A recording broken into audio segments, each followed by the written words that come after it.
Recuerdo aquella noche tan claramente, como si estuviera grabada en el fondo de mi mente.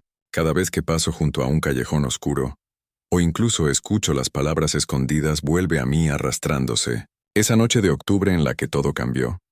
Era comienzos del otoño, de esas tardes en las que el aire se siente pesado, cargado con la promesa del frío. Mis hermanos y yo habíamos ido a visitar a mi madre a su apartamento. Yo era el segundo más joven. Mi hermana Jess era la mayor y mis dos hermanos Mike y Ellie venían después. Mis padres se habían divorciado 2 años antes, y las visitas a casa de mamá eran tan raras que se sentían como pequeñas aventuras. Papá solía llevarnos él mismo, intentando mantener la paz entre dos mundos que ya no encajaban. Mamá vivía en una zona difícil. El tipo de vecindario que parece medio dormido incluso a plena luz del día. Filas de edificios de apartamentos apretados entre sí, con paredes manchadas y ventanas siempre oscuras. Su vivienda quedaba justo al lado de un callejón largo y estrecho, el único camino para llegar al complejo sin tener que dar toda la vuelta. No encontrarías su edificio a menos que ya supieras dónde buscar. Se escondía entre giros y sombras, como si la ciudad misma quisiera olvidarlo. Su apartamento era pequeño pero cálido. Los muebles se veían suaves y gastados, y el aroma de las velas me recordaba la casa de mi abuela. Canela, libros viejos y polvo. Aquella comodidad era lo único que hacía sentir seguras las noches allí. Los vecinos de abajo, Zach y su hermana Chichi, tenían más o menos nuestra edad. Siempre estaban dispuestos a jugar. Esa noche Zach propuso jugar a las escondidas, a oscuras. Era octubre, casi Halloween, así que por supuesto nos encantó la idea. Jess, mis hermanos Chichi y yo acordamos encontrarnos afuera a las 9 en punto. Cuando llegó la hora, el cielo ya se había vuelto tinta. El estacionamiento estaba cubierto por el resplandor naranja y tenue de los faroles viejos, de esos que parpadean como velas moribundas. Nos reunimos cerca del borde del lote, a unos pasos de la entrada del callejón, cuya boca negra parecía no tener fin. Elegimos al buscador de la forma tradicional, Bubblegum in a dish, y Zach terminó siendo el que cuenta. Cuando cerró los ojos y empezó a contar, todos salimos corriendo en distintas direcciones, nuestras risas rebotando contra el concreto. Jess me tomó del brazo y susurró que deberíamos escondernos detrás del edificio, junto a los contenedores de basura del callejón. Era más lejos de lo que los demás se atreverían a ir, así que era el escondite perfecto. Corrimos en silencio por el pasillo estrecho, nuestros zapatos crujiendo sobre la grava, el aire allí más frío y espeso. Cuando llegamos al final, todo estaba quieto. Solo el zumbido lejano de una farola rompía el silencio. ¿Listos o no? Allá voy. Se escuchó la voz de Zach a lo lejos. Jess y yo nos agachamos, intentando no reír, pero cuanto más esperábamos, más extraño se sentía todo. La noche estaba demasiado quieta, sin grillos, sin viento, sin vida. Estaba por decirle que tal vez debíamos volver, cuando algo captó mi atención. Al final del callejón, bajo la luz intermitente, había una figura. Me tomó un segundo entender lo que estaba viendo. Era alta, demasiado alta, y delgada, con la cabeza ladeada como si nos estuviera observando. La luz caía directamente sobre su cabeza, dejando el rostro en sombras. Pero pude distinguir el cabello, un enorme afro de colores brillantes y artificiales. El estómago se me heló. Era un payaso. No de esos alegres de circo. No, este se veía mal. Su ropa estaba sucia, los colores apagados, el cuerpo inmóvil frente a nosotros. Jess, susurré. Ella siguió mi mirada y sentí cómo me apretaba la mano. No dijo nada, pero noté su temblor. Retrocedimos lentamente, sin apartar los ojos de aquella cosa. Cuando por fin echamos a correr, el sonido de nuestras pisadas sobre la grava retumbaba como truenos. Al llegar al patio vimos a Mike y a Chichi, que nos miraron confundidos al vernos tan pálidos. «Hay alguien allá abajo», jadeó Jess. «¡Un payaso!». Mike frunció el ceño pensando que bromeábamos, pero cuando giró hacia el callejón su expresión cambió. El payaso estaba más cerca ahora, parado justo donde la sombra se mezclaba con la luz, levantando la mano lentamente para saludarnos. Fue entonces cuando vimos su rostro. El maquillaje no era blanco ni colorido, era negro, manchado como ceniza. Los ojos eran huecos, profundos, vacíos. No había sonrisa, ni labios, ni expresión, solo oscuridad. Antes de que pudiéramos movernos, Chichi gritó, señaló detrás de nosotros, y cuando me giré el corazón se me detuvo. Había otro payaso, con cabello verde, aún más alto que el primero, la cabeza torcida como un muñeco roto esperando que alguien lo moviera. No esperamos. Corrimos. Chichi corrió hacia su apartamento. Mike nos arrastró a Jess y a mí escaleras arriba, directo al de mamá. Apenas podía respirar cuando atravesamos la puerta. Mamá estaba hablando con Eli cuando irrumpimos, temblando y llorando. Eli tenía el rostro blanco. Dijo que él también había visto algo. Una figura moviéndose por el patio mientras se escondía tras los arbustos. Al principio pensó que era Zack, hasta que escuchó su voz al otro lado del edificio. Cuando levantó la vista, el payaso estaba inclinado sobre él, tan cerca que podía oír su respiración lenta y profunda. Corrió antes de que pudiera hacerle nada. Mamá nos abrazó a todos, con las manos temblando aunque intentaba disimularlo. Le contamos todo. Cerró cada ventana, cada puerta y nos mandó a dormir. Pero yo no pude. Pasada la medianoche la sed me despertó. El apartamento estaba en silencio, salvo por el tic-tac de un reloj. Fui a la cocina, abrí el refrigerador y saqué una botella de agua. Fue entonces cuando lo oí. Un golpeteo suave y rítmico en la ventana, tac, tac, tac. Se me erizó la piel. Estábamos en el segundo piso. No había balcón, ni cornisa, ni nada. Aún así me acerqué. El corazón me latía tan fuerte que apenas escuchaba el reloj. Levanté la persiana y me quedé paralizado. Estaba allí, el mismo payaso del callejón, su rostro a centímetros del cristal, sus ojos clavados en los míos, el maquillaje corrido, las cuencas negras vacías, todo igual. No se movía, no parpadeaba, solo me miraba, con la cabeza ladeada, sonriendo sin boca. Grité. Mamá corrió hacia mí, pero cuando llegó a la ventana, ya no había nada. Aún así me creyó. Me abrazó hasta que, agotado, me quedé dormido en sus brazos. Hasta hoy no puedo pasar junto a un callejón sin que el corazón se me acelere. No puedo jugar a las escondidas. Y a veces, cuando conduzco de noche y una farola vacía parpadea a lo lejos, juro que alcanzo a ver una silueta alta, inmóvil, justo debajo de la luz, observando. Todavía lo recuerdo con claridad, la forma en que mi corazón latía cada vez que pasaba frente a esa vieja casa. Tenía 11 años, cursaba 6º grado, y aún era lo bastante ingenuo para creer que los adultos podían protegerte de todo. Mi escuela estaba justo al otro lado de la calle, frente a esa casa desvencijada, podrida que parecía haber sido abandonada por el tiempo y por la luz del sol. La pintura de sus paredes se desprendía como piel muerta. Las ventanas estaban cubiertas de una suciedad oscura, quizás polvo, o tal vez algo peor. El jardín no era más que hierba seca y pedazos de basura que el viento hacía danzar. Siempre hacía más frío cerca de esa casa, como si tuviera su propio clima. A mis amigos nunca les importó.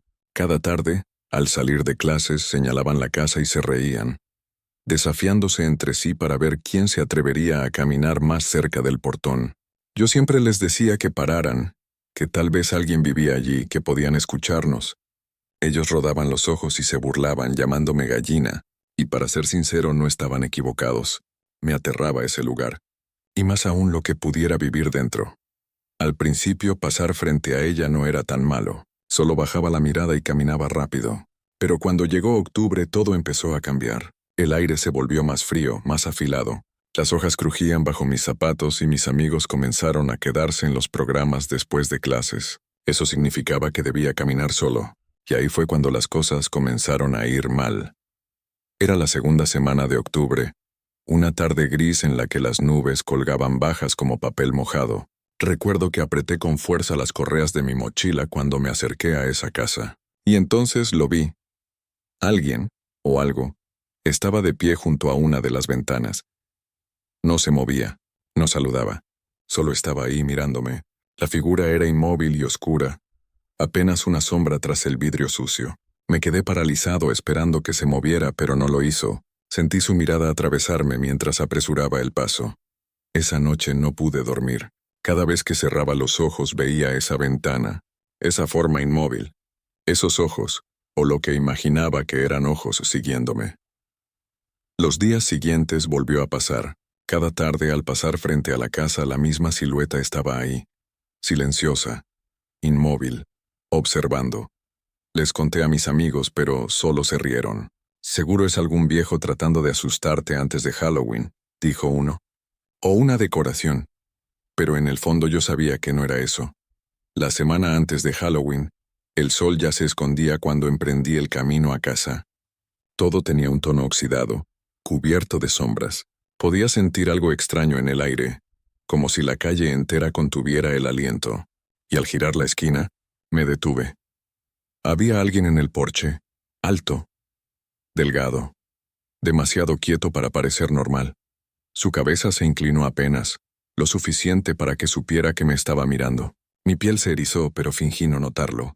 Mamá siempre decía que el miedo se alimenta de sí mismo. Así que seguí caminando, tratando de mantener la calma, pero justo al pasar frente al portón lo escuché. Pasos, rápidos, pesados, acercándose. Antes de poder mirar atrás, la figura bajó las escaleras de un salto y soltó un grito gutural. No tuve tiempo de pensar. Mi cuerpo simplemente reaccionó. Corrí. La mochila golpeaba mi espalda, el aire me cortaba la garganta, y detrás de mí podía oír sus pasos acercándose cada vez más. Gritaba cosas, palabras sin sentido, mezclas de risas y chillidos que no parecían humanas. Doblé en una esquina y me lancé al primer callejón que encontré. Me escondí detrás de un enorme contenedor de basura. El hedor era insoportable, pero no me importó. Me agaché, presionando mi espalda contra la pared fría, conteniendo el aliento. Entonces lo escuché detenerse. Sus pasos se detuvieron justo en la entrada del callejón. Silencio. Luego, un murmullo. Palabras bajas, rotas que se arrastraban por el aire como estática. Todo mi cuerpo temblaba. Podía oír su respiración, áspera, húmeda, irregular, acercándose. Estaba a solo unos pasos de mí. Me cubrí la boca con ambas manos para no gritar, y entonces... Los pasos se alejaron, corriendo. Esperé.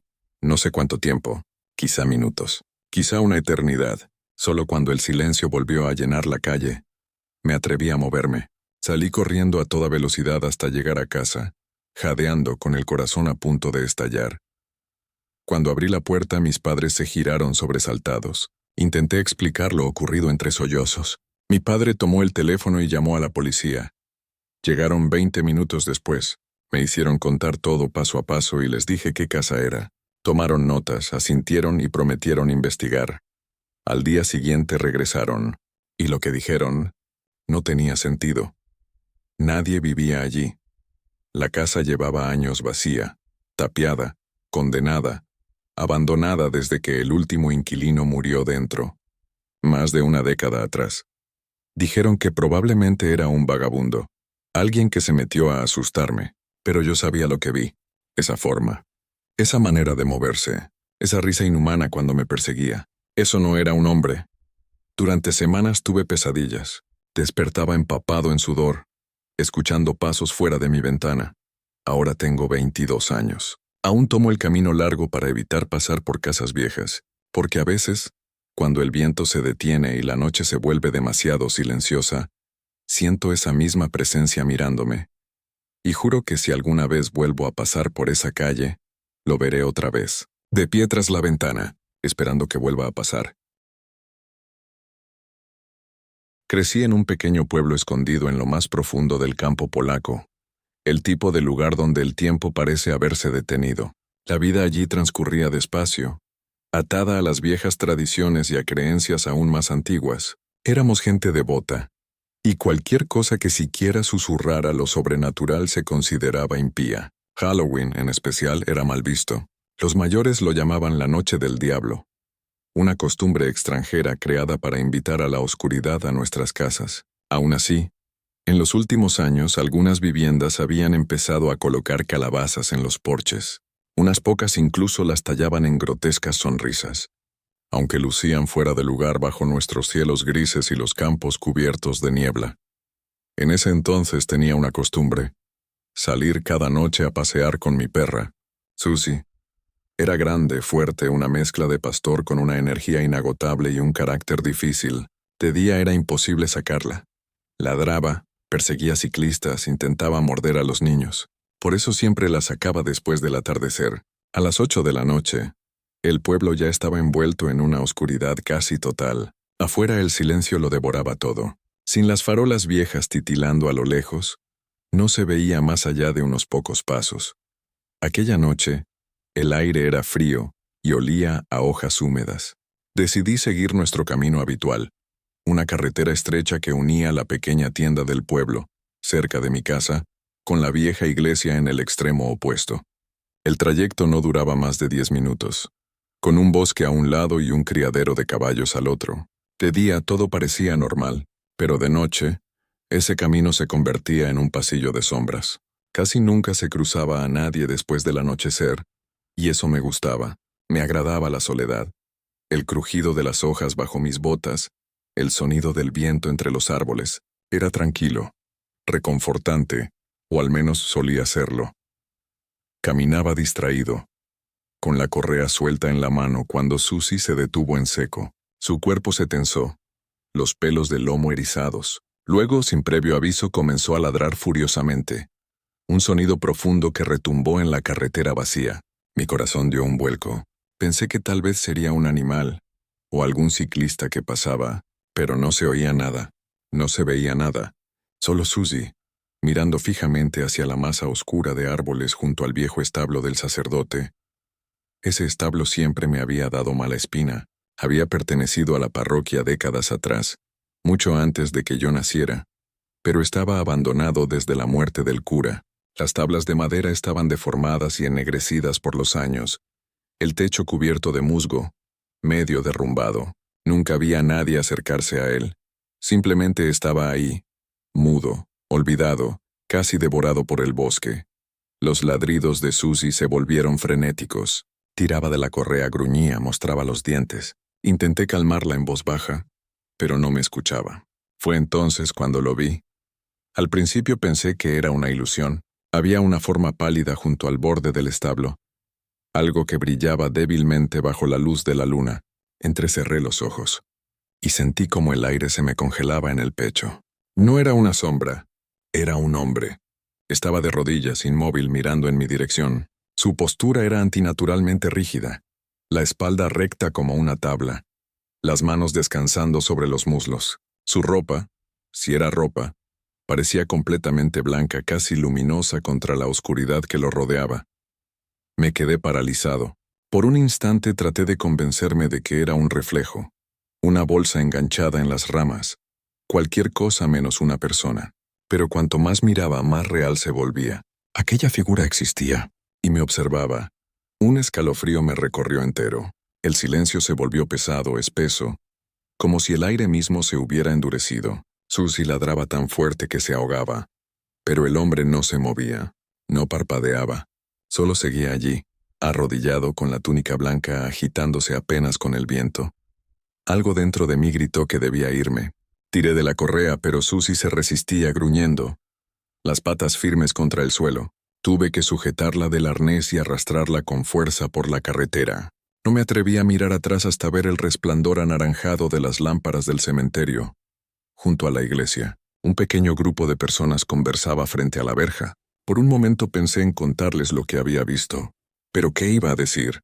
¿Que había un hombre arrodillado en la oscuridad, vestido de blanco, junto al establo del cura? Sonaba ridículo. Incluso para mí. El resto del camino fue una tortura. Cada pocos pasos giraba la cabeza, convencido de que alguien me seguía. La noche era absoluta, sin grillos, sin búhos. Solo el sonido apagado de mis botas sobre la grava. Incluso Susie había dejado de hacer ruido.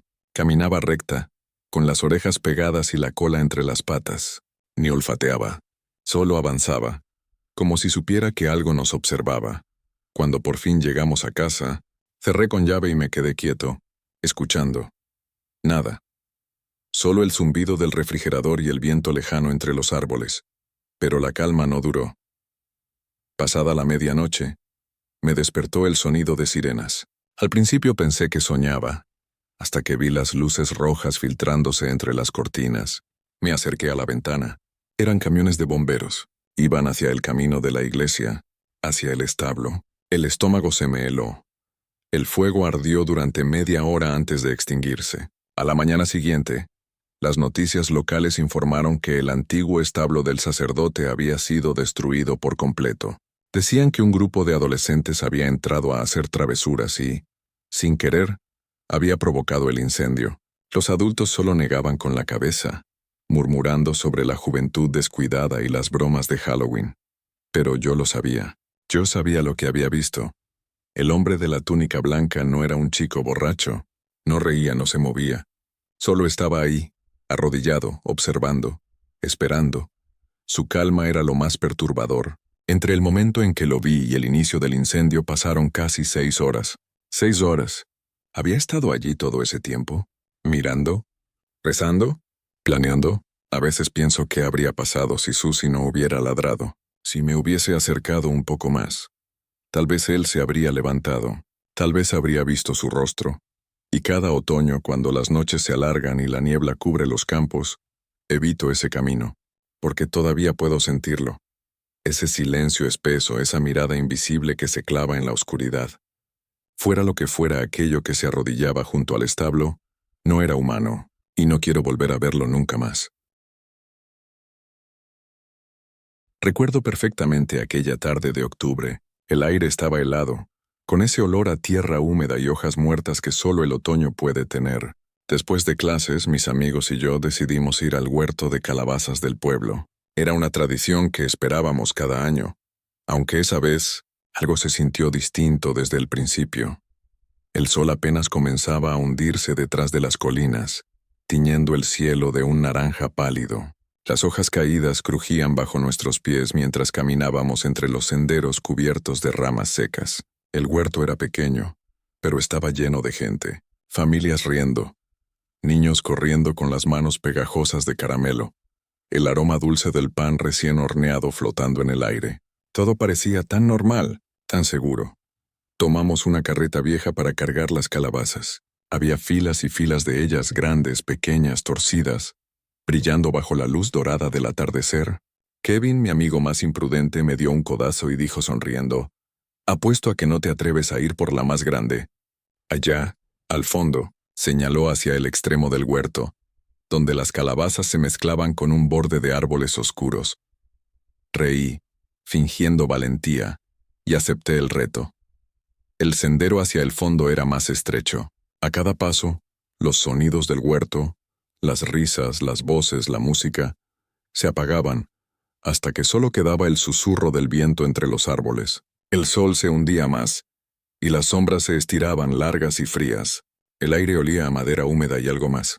Algo metálico, como óxido. Fue entonces cuando lo vi. Al principio pensé que era un espantapájaros, una figura erguida entre las últimas calabazas, inmóvil, con un sombrero ancho y los brazos extendidos en cruz, pero algo en su forma me pareció extrañamente incorrecto. Era demasiado delgado, demasiado largo, y cuando el viento sopló el sombrero se movió, como si alguien respirara debajo de él. ¿Ven eso?, susurré. Kevin miró, se encogió de hombros. Seguro es decoración. No seas gallina. Intenté reír, pero mi garganta estaba seca.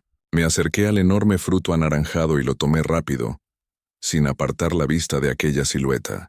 No se movía, no hacía ruido, pero la sensación de estar siendo observado me erizaba la piel. De regreso empujamos la carreta hacia la zona principal. El camino de vuelta se sentía más largo, más oscuro. Cada pocos pasos no podía evitar mirar por encima del hombro. Juraría que la figura estaba más cerca. No la veía moverse, pero su posición cambiaba. Kevin lo notó. «Deja de mirar atrás, hombre», dijo riendo. «Me estás poniendo nervioso», pero no podía. Algo en el aire había cambiado. Un silencio raro nos envolvía, como si el mundo contuviera la respiración. Cuando llegamos al borde del huerto miré una última vez. La figura ya no estaba. Sentí un alivio fugaz. Quizás había sido una persona, un trabajador o un adorno movido por el viento. Eso quise creer. Pagamos por las calabazas mientras el cielo se volvía violeta. El sol desapareció del todo, y una bruma fina comenzó a levantarse entre los árboles. Justo cuando íbamos a pasar frente al bosque otra vez, se oyó un crack, como si una rama se partiera. Me detuve en seco. ¿Oíste eso?, pregunté. Kevin negó con la cabeza, distraído. Giré lentamente, y mi corazón se paralizó. La figura estaba allí otra vez, a unos 3 metros de nosotros. Ya no tenía los brazos extendidos, solo estaba de pie, inmóvil, mirando. El sombrero proyectaba una sombra que ocultaba su rostro, pero podía sentir su atención fija sobre nosotros. Intenté hablar, pero no salió ningún sonido. Entonces inclinó la cabeza, como un animal curioso, y empezó a moverse. No caminaba, se deslizaba como si flotara sobre el suelo sin ruido, sin esfuerzo. Cada centímetro que avanzaba me helaba la sangre. Corrí. Kevin también. La carreta rebotaba detrás, las calabazas golpeando los costados, mientras nuestras respiraciones se mezclaban con el sonido frenético de hojas aplastadas. Detrás, los pasos, o lo que fuera, se oían cada vez más cerca. Un crujido rápido, irregular, como si algo invisible nos persiguiera. Cuando alcanzamos el área iluminada, llena de gente, todo volvió a la normalidad. Las risas, la música, los niños. Miré atrás. La figura se detuvo al borde del campo. No cruzó la línea donde la luz empezaba. Solo se quedó allí, observando. Nos metimos al coche sin decir palabra. En el trayecto, el silencio era tan espeso que podía oír el latido de mi propio corazón. Le pedí a Kevin que jurara no haber visto nada. Él lo negó. Dijo que solo había calabazas y árboles, pero yo sabía lo que vi. Esa noche no dormí. Cerraba los ojos y lo veía, inmóvil, con el cuello torcido y ese sombrero cubriéndole el rostro. Lo veía deslizarse, avanzando sin mover los pies. Intenté convencerme de que fue una broma, un disfraz de Halloween, pero no. Aquel huerto era familiar, lleno de niños. Nadie haría algo tan perturbador. Días después leí en línea que alguien más había reportado una figura extraña en el mismo lugar al atardecer. Decían que no hablaba, que no caminaba de manera normal. No daban más detalles. Desde entonces, cada vez que el viento se vuelve frío y las hojas caen, recuerdo ese movimiento, ese sonido, y me pregunto si aquella tarde cuando corrimos, esa cosa nos siguió un poco más lejos de lo que pensamos. Tal vez hasta el auto, tal vez hasta casa.